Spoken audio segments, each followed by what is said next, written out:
This is the Gift of Gab podcast. I'm your host, Gabrielle, connecting you to the highest and flyest in the Mile High City. Follow me on all major platforms at the Gift of Gab 555. This episode is sponsored by the Ever Collection by K. Michael. Visit evercollection.nyc to get a pair of the flyest eyewear in the game. Tag me on social media in your eyewear for a shout out on the podcast. We hope that you enjoy the show. Today I have a special guest all the way from New York City, eyewear designer and entrepreneur K. Michael. He's number one in New York City and Dubai with his Forever K. Michael sunglasses and VP of Shaq's Dunkman Eyewear. Absolutely. How are you? Absolutely good. How are you? I'm doing fabulous. Happy to have you. Thank you very much. Yes. Appreciate it. Yes. So we're just going to kind of jump right into it. Let's do it. I read somewhere that you're the man when it comes from moving ideas from inception to perfection. Yeah. And I'd love to know more about how you execute ideas and got into fashion design and how that ultimately led to you working with Shaquille O'Neal. She wants the backstory. Yep. Absolutely. Just get started. Let's get started. But before we do, I want to say something, right? I want to talk about you for a second. Oh, okay. Okay. And how I met you. Yeah. Sneaker Gala. Yep. What year? Last year. Last year. 2022. 2022? Yep. Okay, 2022. And this is a message for the ladies in the beginning. I'm trying to set the tone here, right? Check this out. I'm at the Sneaker Gala, and I see this nice vanilla cake girl over there by herself. And I'm looking at that work, you know, and some people were stuck up, you know, they're just weird, man. People get weird at these, you know, these events, you know what I mean? Mm-hmm. I look over there and I say hello, and you say hello. I say, how you doing today? And you said you're doing good. And then we started vibing for a second, right? We started talking about the Sneaker Gala.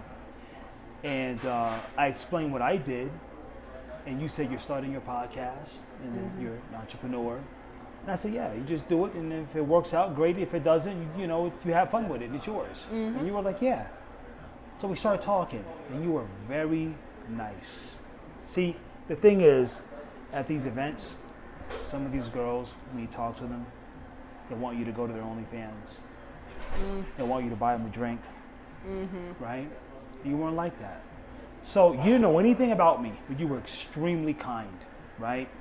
Extremely nice. I'm like, God damn, she was so fucking nice. You know, no extra shit. We were just nice to each other. And then we split ways, right? We talked, we networked. I got your gram, you got my gram, and then we split. Now you didn't know that me and Money Gang had a $3,000 VIP section in the middle of the floor. Mm-hmm. You didn't even know that. Mm-mm. So we're in the VIP, and it's a lot of guys around. There's no girls. I mean, fuck this shit, man. We need some girls in there. You know what I mean? Yeah. Oh, God. Yeah. So I DM'd you. I said, yo, Gabby, where you at? You didn't respond because you didn't look, right? But little did I know, when I DM'd you, I looked up and you were right behind the VIP with a friend. But you were like vibing. You were by yourself and you were vibing with your friend. So I grabbed your arm and I said, yo, come up here with us. Yeah. People were like, oh shit, this is you? I'm like, yeah. And you said, I got a friend with me. Can I bring my friend? Mm-hmm. I said, yeah, bring your friend. Mm-hmm. And we came up and we sat there and we vibed and we drank and we smoked and we had fun. Mm-hmm. See, that's how you're supposed to do it. Mm-hmm. That's how you're supposed to network and be nice. Like, I feel like a lot of the millennial and Gen Z guys and girls, is a gender war going on. Mm-hmm. You know? I feel like it's a lot of like clout chasing. Like, that's why when I met you, I actually wasn't drinking. That was like, I decided, hey, I'm gonna try not drinking alcohol because I want to go to these events like with purpose. Like, I'm not going to these events to like hook up with someone or to look cool or to like show off my money. Yeah. I'm going to these events because I had literally just started this podcast and I was like, I'm trying to like meet people, see who's throwing these events. And the promoter for those events, I mean, all the events that he throws are the only ones like that. They're packed out every single time. People are having a good time. So I enjoy it, but I was still new to like not drinking, not like going with a big group of friends. And you were nice to me as well. I was trying to take selfies like all by myself. Like, I'm independent.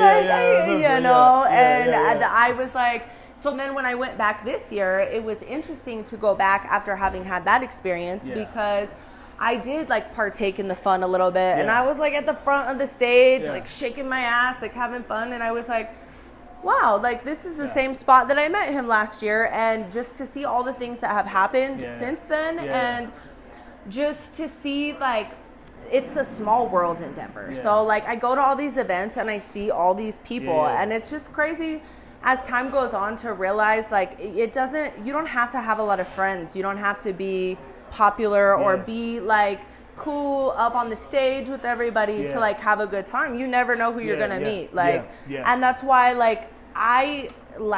that's why I go places dressed up like this, because you don't know who you're gonna meet no matter where you go. You might meet, like there's always opportunities, and they're coming to you and you don't know when, so stay ready, ladies. Stay ready, because look at us now. Look at us now. To see us go from that and build a friendship and a relationship and where we are today.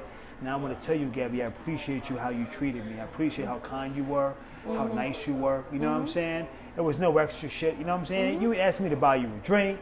You ain't asked me to do shit. You know what I'm saying? We were just talking, having a good time. You came to the VIP section. Club Temple, by the way. If y'all don't believe me, just Google a VIP section in the middle of the floor, and you'll find out how expensive that motherfucker is. You know what I'm saying? I can curse? Can I curse like this? I mean, I've never gotten in trouble yet, but I'll try to. I try to stay professional. Gotcha. To me, I don't think there's any rules in podcasting. I think, I mean, you might not get as many sponsors if you're doing certain things, but they still air it. So I said that, people, just to say, networking, being kind, being polite to each other goes far, because now we're going to get into who I am and what I do, and I'm legit. So let's get into it. So thank you for that, Gabby. Yes, I'm glad that we got a friendship, and I'm glad we're able to build. You feel me? Thanks for spitting some game to these ladies. I try to tell them. No doubt, no doubt. So my name is K. Michael, everybody. I go by the name of K. Michael. I'm an international eyewear designer. Make a long story short, I was a record label executive for about 10 years under my mentor, Fat Tommy. He was a he was a A&R director for and marketing director for Arista and Warner Bros. For about 10 years. It was for everybody from Outkast to Pink to he did it for Biggie. Who else we had? The Youngbloods, a lot of people. So transition from there. CD sales were kind of like tanking at the time. This is like in 2010. Oh yeah. Okay?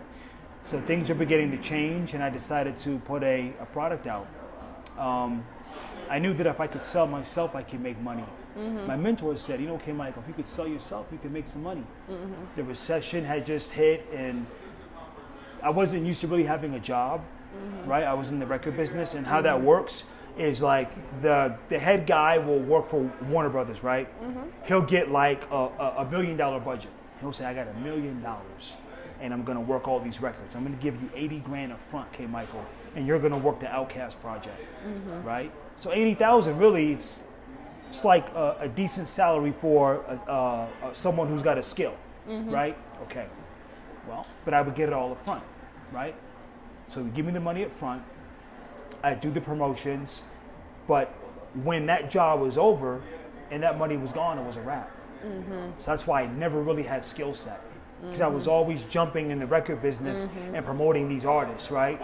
And then when I wasn't doing it, I have a job with like Express, like selling clothes or some shit, you know what I'm saying? For like 90 days till they gave me a call again.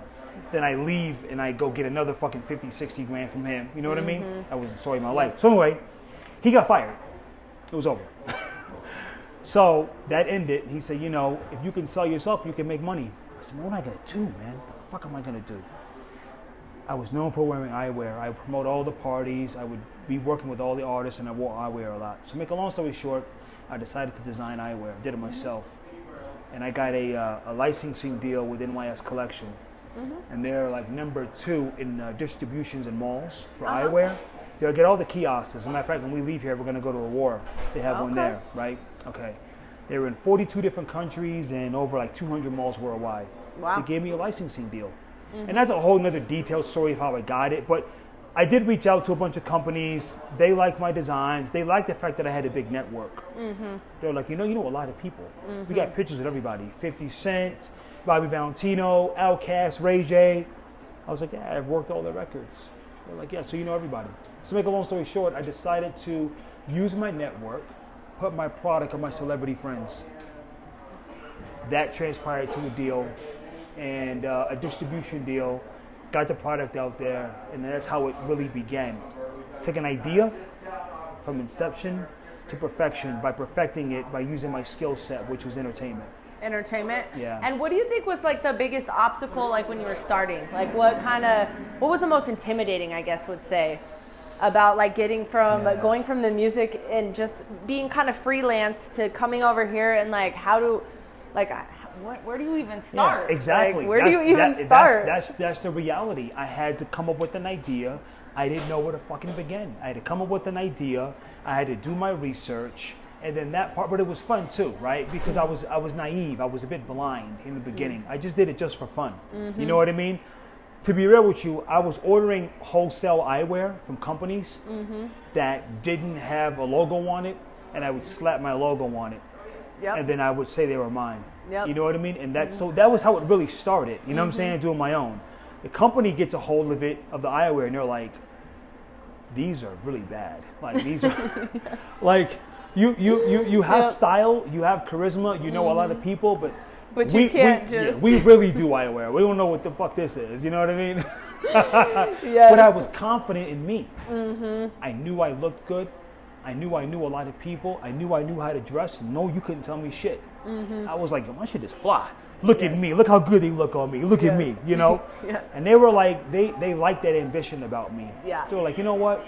You know a lot of people. We're going to help. So make a long story short with that, this is kind of a cool story. I had the name K. Michael, right? I go to this company and I'm demanding my value. I'm like, damn, you know, I need money. Struggling. I don't have a real job. You know what I mean? I look like money, but I'm struggling though, you know? I look good up there at the office, but I'm struggling. So they tell me, they were like, well, K. Michael, we did a check and you don't own the name K. Michael. You don't have a fucking trademark, so we don't own it. You know what I mean? I said, well, I filed for it. And they said, but you don't own it though. So these guys were smart businessmen. They were Jews and Italians. They're very smart. They said, look, we love what you have going on. We know you want this number, which was 6 figures. We'll give you this number, which was, what's the number? Not 6 figures. Yeah, it was less than 20,000. Let's put it that way, right? Yep. More than 10,000. Okay, how's that? Right? So like, we'll do this number, but you got to sign with us today. I'm like, you know I'm worth 150 grand. You know I know everybody, right? I know anybody I call is going to wear this eyewear. They said, well, okay, Michael, you don't know the trademark. You don't own it. So you can sign right now a deal with us, and we'll put it out. We'll get distribution. We'll put it in all our mall channels. You'll do the cool images. You'll reach out all your celebrity friends, right? Or you can leave. They were brutal. I said, God damn it, man. You know, they were serious. So I made a decision, and I signed a deal, and I got a signing bonus. 7 months later, I got a trademark came in, federal trademark. And I went back, and I said, gentlemen, I own the trademark, or the federal, it was a registered mark, it's an R. I said, we need to renegotiate our contracts. This is something for entrepreneurs. And they told me, they said, why would we do that? So they told me once I got it, they said, if you get it and we take the risk now, we can talk about it later. But you got to get it first. But you sign for this money now. So when I signed for the money, and I had to... There was no guarantee that you guys would talk about it later. Well, they did. And they just said no, right? So take that for what it's worth. I just want to put that out there. So for me, it was just not knowing it. I didn't know anything about eyewear. I didn't know anything about business, right? But I learned. It was painful. You learned along the way. I did. That's kind of what I've been doing with this. People have started to come to me about, how do you start a podcast? How do you do this? And I'm like, you kind of just have to do it. You have to just start. Like, I'm a one-man shop. I do all of it. Like, I read the statistics on my podcast last year, and it was in the 80% of like people who share their podcasts, and that's all me. There's nobody else sharing it. I mean, maybe some people share among friends, right? But the bulk of that's all me. So to read that, I was like, well, at least somebody's keeping track of all this hard work I'm doing, you know? Somebody. Right. Well, you know, Gabby, you got the it factor. I used to tell, Money Gang, partner I'm still with, you've got the it factor. Either you got it or you don't. And they would ask me, why do you want to deal with Gabby? Like, why do you find value? People would ask me, why do you find value in her? Because I know it when I fucking see it. I'm good at what I do. There's a model sitting out in the car who has the look.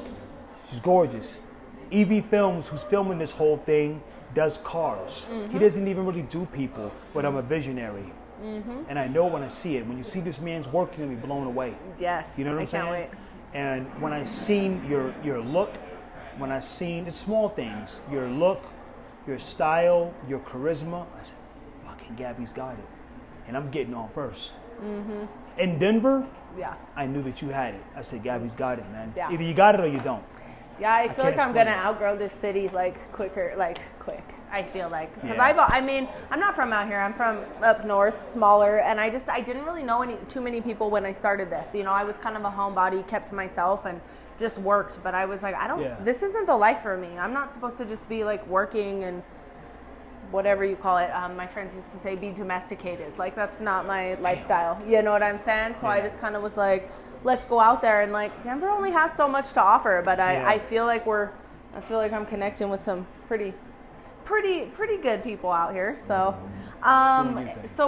so you told us about kind of how you got in, but how did you go from getting that first deal to kind of, because what was that, 10 years ago?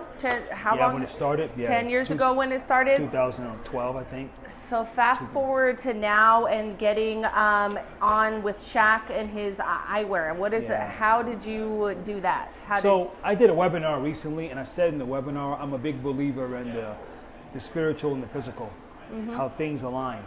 When you want something and you put it out to the universe, and you want it bad enough, and you put the work in, it'll happen for you. You ever manifest anything in your life? It's very real. I've been actually writing it down, and it's even more powerful that way. I've been like, let's actually write this down, and it's crazy how it can almost happen instantly. Like I write what I want to make in tips that night, and I make it, and when I don't do it, or I am like, oh, it's not going to be a good night, guess what? It's not a good night because I said it wasn't going to be, you know? You gotta have the mindset. The power. You really do. It's very fucking real. Yeah. So what I did was I believe in the spiritual and the physical. I put the work in. I knew I was looking for big names. Look, man, I know one of the most controversial guys out there is Kanye. I get it. You know, I see a lot of crazy, but I see a lot of genius. But there's something very spiritually divine about this man, about how he will manifest everything that he wants. I mean, how do you say that you're going to be a billionaire before you're a billionaire? A billionaire? Like a billionaire, Yeah, I know. Became a billionaire. You know what I mean? So what I'm saying is, with Shaq and things of that nature, I just was putting the energy out there that I was going to have a big celebrity. Look, I was being denied. I was talking to a lot of people about signing with me, and everyone was like, yeah, you got distribution, yeah, you got eyewear, you're all over the place, but you ain't got no really big names. You don't have anybody big. And I used to put it out there, even with God, I would say, God, I need somebody that nobody can mess with. I need someone where people are going to have this stupid look on their face, right? Yes. When I'm trying to do business and I tell them who I have. You know what I mean? They need to believe, who can I get? And it's weird that I said I need somebody big, and I got somebody physically and financially big. Yep. He's 7'3", and he's worth a whopping $600 million. You know what I mean? How did I get him? I knew his agent. His agent, I was reaching out to people, just telling them about my brand. And I was online reaching out. I reached out to a guy named Joel Newton, who was an agent to a lot of celebrities like Common and Jerry Seinfeld and George Lopez. Okay. I didn't even know that. But I was reaching out to a bunch of agents to say, I need a big name. This is what I have. Will you work with me? And he found value, and he was like, not only will I work with you, I want a percentage of your company. Make a long story short, I didn't know he had Shaq. I didn't know he had him. And he came to me like 6 months later. It's a long story, but he came to me and he said, look, man, I have Shaquille O'Neal on my roster. He likes working with individuals. Shaq's for the people. Shaq gives out money. He buys people food. If you're struggling, I seen him once in a store. He bought a man a ring. He was buying it for his girl. He bought it for the man to give to his girl. Wow. Shaq is like that. You know what I mean? Yeah. So he was like, you know, I got Shaquille O'Neal, and he wants a line. And you have the look and the charisma. Plus, they were like, I had value. Shaq likes to be rolled out big, and I had distribution in 40-something countries and 200 malls. So I use that as leverage to get him. Because if you look at Shaq and his brand, he's in big rolled up Buick, Icy Hot, Gold Bond, Walmart, Tonka.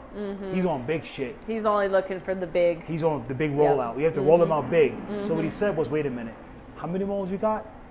I said 230. How many countries? Over 40. How big does the display? How big do you want it? How big we build the kiosk? It can be 5 feet to 8 feet. I can put your face on it. If you see my images, I'm on those displays. And he was like, I can work with that.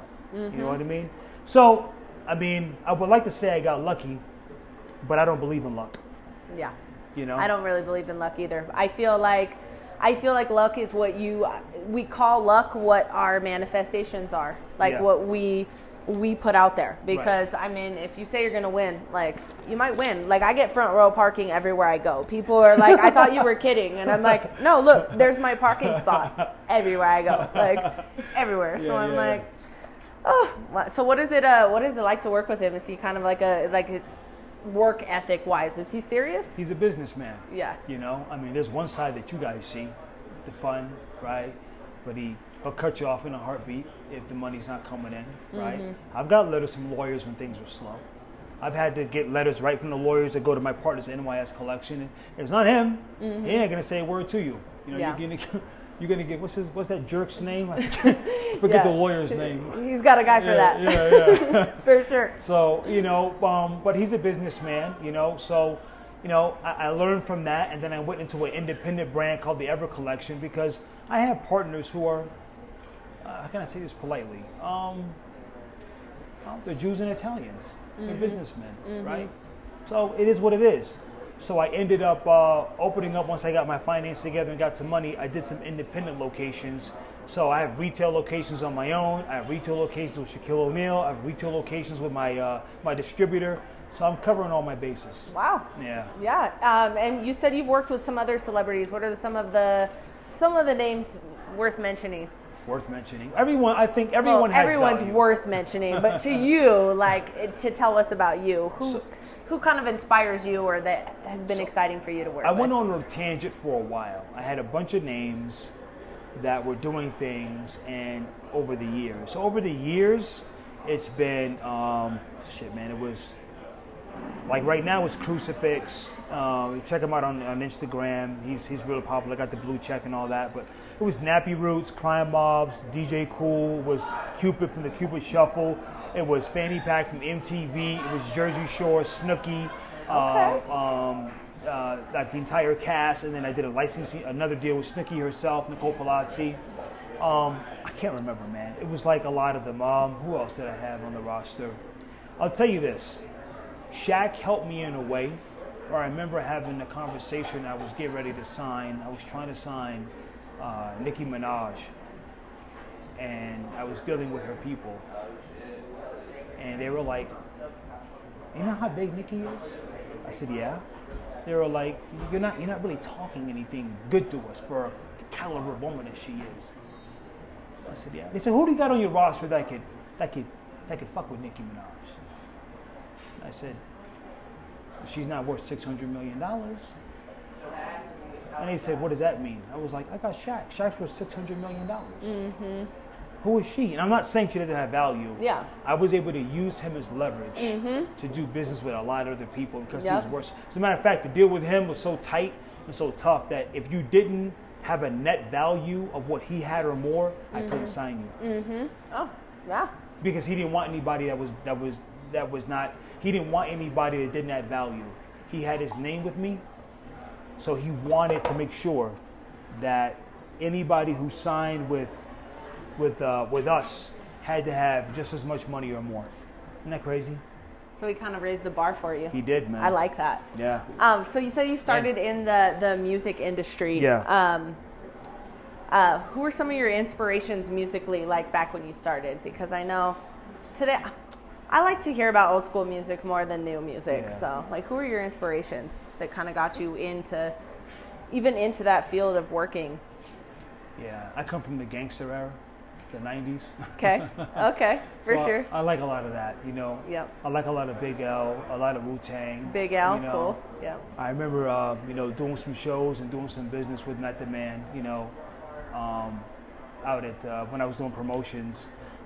So I like a lot of the 90s artists. Okay. Okay. Yeah. So that's why I was like, today's music just isn't the same. Like I find myself lately, I don't even know how to describe the music I listen to because it's always so different. Because the hip hop industry, there's nothing wrong with it, but it's just, it doesn't grab me. It's like, it doesn't go hard like the music used to do. I feel like it just doesn't. It doesn't really resonate with me. Yes.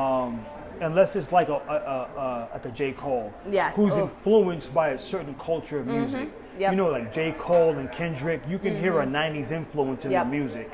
So J. Cole, who else? Kendrick, who else? Help me out. I even like Drake. Drake, I love to hate Drake because I used to not like him, but now, like, he's been my top artist on Spotify for like 3 years in a row. I'm trying to skip past him, but he just is he's versatile, which is why I find myself listening to him more than I like, for sure. And Meek Mill, Pusha T, I like artists like that. Okay. You know what I mean? Okay. And then like who inspires you? Like whether it be like famous or not famous, or like what and who like inspires you like out there?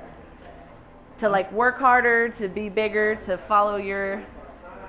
It used to be a lot of artists. It used to be a lot of brands. It's not like that anymore. I'm inspired by life now. I'm inspired by nature. I'm inspired by beauty. I like that. It used to be real, like, I consider myself like materialistic. I like nice things. Mm-hmm. Those things help me feel good about myself. Mm-hmm. But what inspires me in general, honestly, is waking up at 6 to catch the sunrise over the mountains. Yes. Oh, I love that. Things like that. I love your answer. Yeah. Because I used to look up to like celebrities and just, I want to be like this or be like that. And now I don't know anything that's going on. I don't watch the news. I don't really watch TV. I mean, you're probably one of the more famous people I follow on Instagram. Like I just stopped following the check marks. I stopped following the whatever, because I don't know them. They don't inspire my life. Like I'm inspired by the same thing, like going outside, seeing people like come together and get excited about things. Like that's really what gets me going too. I also read somewhere that personal connection is the foundation of your business, and then if a person doesn't inspire you, you won't work with them. Tell me a little bit more about that. It used to be about so even at the time, and I'll tell you the story because I didn't really get into much details about it. Even with Shaq, Mr. Newton came to me and he said, not only did I have Shaq, but he told me he had an actress who was going to be big, and he said it's a movie about an actress who gets stuck out kind of in the wild in a game and they have to survive, and he goes, she's going to be big, and we just signed her. And I said, who? And he said, her name is Jennifer Lawrence. Mm-hmm. I said, who? He said, Jennifer Lawrence. I said, never heard of her. You know who Jennifer Lawrence is? Yes. Yeah. Yes. So he was like, you don't think that's a good thing? And I was like, nah, I'm inspired by Shaq. I grew up watching basketball. I grew up watching him and Kobe. I grew up watching him and Michael Jordan, right? So obviously Jennifer Lawrence turned out to be really big, right? Mm-hmm. And I could have got her for who God knows what, But again, I have to be inspired by the journey and by the people, right? So every artist that I actually had signed, even from someone like, when I was trying to get the Jabberwockies, you know who they are? Yeah, I do. And I couldn't get the Jabberwockies because they wore masks. So we couldn't get the deal done. They were like, we're not taking off our masks to wear sunglasses, shit. So Fanny Pack was another group that was very big at that time. And I ended up signing them because I love the 80s and I'm inspired by the 80s. 80s is my favorite era, so I love the 80s. So I have to, like I said, I have to be, every artist I sign, even from the Cupid Shuffle. You remember Cupid? Yeah. You're like, you signed Cupid Shuffle, really? I said, yeah, because every time I go out to an event that's a family thing, my father or my stepfather is from the South. Mm-hmm. That's what fuck we do, man. The Yep. Cupid shuffle, right? Yep. When I'm in the South. Yep. And I'm like, I get a chance to sign this man. I'm gonna sign him That's because a big deal, like when it's a memory like that. it was that with my family. You know what I Yep. mean? So all these people I signed wasn't about the money, wasn't about the status, even though they all had it. It was really about my connection. You know, And feeling that personal connection It was. to people. Yep. So where do you get that confidence from that you have? Like your charisma and confidence? Like, have you always had it, or is it something you work at, or is it? so I've got, my mother has 8 sisters and 1 brother. They're all beautiful, right? And I grew up with women in my family. And I get the style and I get the charisma from women. Yeah. I'll be straight up with you, right? My father was a man's man. He's a you know, thank God he's an alpha male, right? Yeah. So he was never gonna let me grow up to be no soft ass wimp because he just Yes. that's not what he was a farmer. You know what I'm saying? Okay. Yep. But god damn it, the women were flying. The women were dressed well. They smelled good, right? So my whole confidence, I believe, comes from the women in my family and watching these women be so confident. All black, all different shades. You got your light skin, your chocolate, your dark chocolate, your you know, your yellow. You know what I'm saying? Like you got it all. You know what I mean? So I am inspired by the women in my family and the whole look and everything. Like, what's I'm looking for, man? I don't want Brut. I want Valentino. I want the soft smells. Yes. Right? Yes. That's the way I move. I want my stuff to be soft and beautiful. You know what I'm saying? Yes. Look at my colors, Gabby. Yep. Look at my soft colors Yep. today. You Yep. feel me? We got a camera. Can I look at the camera for a second, sir? Thank you, sir. So, yeah. Like you made a quote. You got to look like money to attract money, and I believe that. Yep. It's always worked Yep. for me. You know, I got to look the part. I gotta make sure that I keep the car clean. I gotta make sure that I got the hair. I don't always look like this. Let's be real, right? Yeah. I have a grind, right? Yeah. I'm in the trenches, right? Yes. But I make it my business that when I step out the house to do business, or I step out my house to be somebody, god damn it, I'm gonna be somebody. Yep. You know, yeah. I love that. So what's your like daily routine? Your daily my daily routine like? I like to work out. Yeah. Yeah, Do you I like- work out in the morning, night, or mix it up, or I mix it up. Mix it up. Whenever I have time, you know. But one thing I like to do is I don't do the gyms. I see you in the gym a lot. I feel like I've hit a plateau in the gym. I'm bored of it. So I'm trying to find new things. I might try some aerial yoga. I've been seeing these girls do this I love it. dancing on these circle, like Lyra, I think got- is called. And yeah. I'm like, I have got to know how. So I gotta be out in the air. I gotta see Yeah. the mountains. I gotta see some water. I gotta do push-ups in the grass. You know, I gotta be around nature. Yes. I'm a city guy, but I came out to Denver because you got the city, and then you got the mountains 25 minutes out, right? And I you get a little bit of both, right? But I like nature. So I'm that's a big fan of nature. That's kind of what I forgot to even ask you. How did you end up in Colorado? Was it partially for the nature, or was it for business, or a little bit of both? Yeah, so I've been on the East Coast my entire life. I want to go to the Salt Flats of Utah. Okay. I want to spend more time in Hawaii. I want to go to the Grand Canyons. I want to go to the dry deserts of New Mexico. Okay. Right, I've been around the green of the East Coast. I've been around, you know, New York City, the bright lights, big city, the Hudson River, right? But the West Coast has a lot of nature that I haven't tapped into. Yeah. And I'm My gonna see sister it lives all. in Utah right now, and I honestly had no idea how beautiful the sky like sings out there. You're just like, wow, like it's breathtaking almost. Yeah. Yeah. Okay. I like Okay. that. And then, what advice do you have for others trying to follow their dreams independently and kind of just make it happen? You got to be ambitious. You know, you got to be ambitious. You got to. There's no perfect timing. There's a time to actually do it, meaning you got to be in a position, but there's not a perfect timing. You know what I mean? I would suggest that people position yourselves the best you can, and then go for it. You know what I mean? Yeah. You know, stay fearless, but find that balance of knowing. See, I guess Me and a videographer are on the way out here. We were talking about this. We were talking about, our journeys and like being stable. I want to talk about people positioning yourselves, but making sure you don't let your life crumble for the dream. Yep. Okay? Yep. The balance between it all. You gotta have a balance. Your life still has to like matter. You know what I'm saying? That's kind of why I wasn't working at all for like almost a whole year, and it was great. Don't get me wrong, but I eventually had to realize like, no, you have to like still. You have a little bit more of like working for other people with you still, and so here we are. I found a pretty cool job though, working for a cannabis bar. This is the only one too. People are like, I've never been somewhere like this, and I'm like. Yeah. It's because there's nowhere like this. Yeah, this whole place is fire. Yeah. It's pretty cool. So I definitely lucked out. I'm like, should we try this on camera or off camera? Nah, let's try. What we got? Yes.